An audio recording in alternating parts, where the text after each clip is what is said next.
बार बार कहा था कि उन्होंने बेनामी संपत्ति अर्जित की,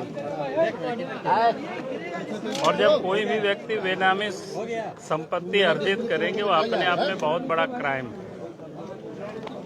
और आज हालत ये हुई है कि जिन लोगों के नाम से उन्होंने संपत्ति अर्जित की थी उन लोगों ने तो सच सच बता दिया।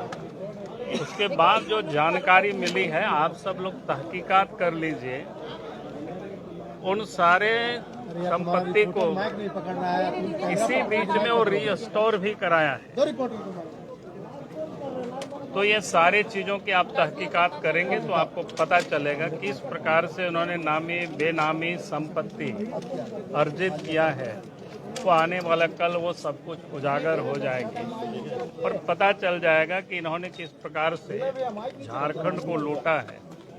बालू से लेकर के पत्थर, लोहा, कोयला और जमीन की लूट हुई है, और उसमें कैसे हेमंत सोरेन जी और उसके परिवार इन्वॉल्व है, वो जांच के बाद सब कुछ दूध का दूध पानी का पानी हो जाएगा। लेकिन हेमंत जी अगर करें हम निर्दोष है तो अभी तो उनको कल्प्रिट कहना भी ठीक नहीं है। न्यायालय का आदेश नहीं, आरोपी है कह सकते हैं। एक बड़ी बात उन्होंने कही कि अगर उन पर दोष साबित होता है, अगर वो दोषी है तो वो राजनीति से ही संन्यास नहीं लेंगे बल्कि झारखंड छोड़। ये बहुत बड़ी चुनौती उन्होंने दी। इसलिए तो मैं कह रहा हूँ ना कि आने वाला कल आप थोड़ा दिन इंतजार करिए। मैंने तो बताया आप सबको, नामी बेनामी जो संपत्ति अर्जित की है, तो आज वो पकड़ में। कोई भी चोर अपने आप को कभी नहीं कहता है कि हमने कोई चोरी की है।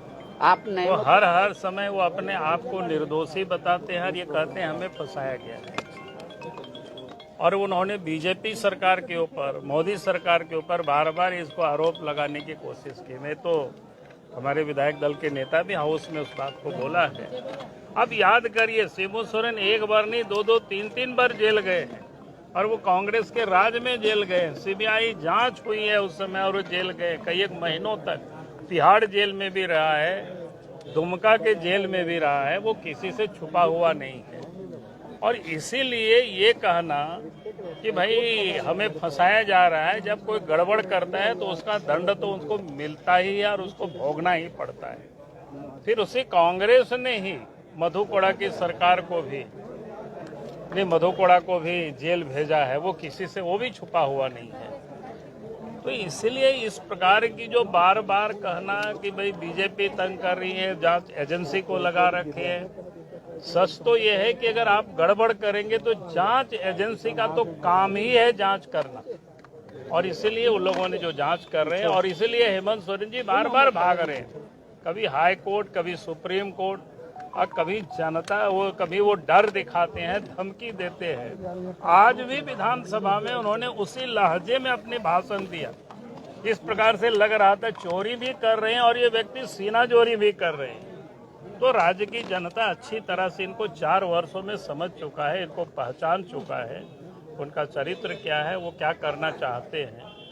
वो लूटेंगे और कोई बोलेगा भी नहीं, ऐसा तो नहीं हो सकता। नई सरकार को, नए सीएम को कोई एडवाइस देना चाहेंगे आप? नहीं, आदिवासी और गैर आदिवासी यहाँ सवाल नहीं होता है। कोई भी मुख्यमंत्री अगर गड़बड़ करेगा तो उसको अंदर जाना ही पड़ेगा। बगल में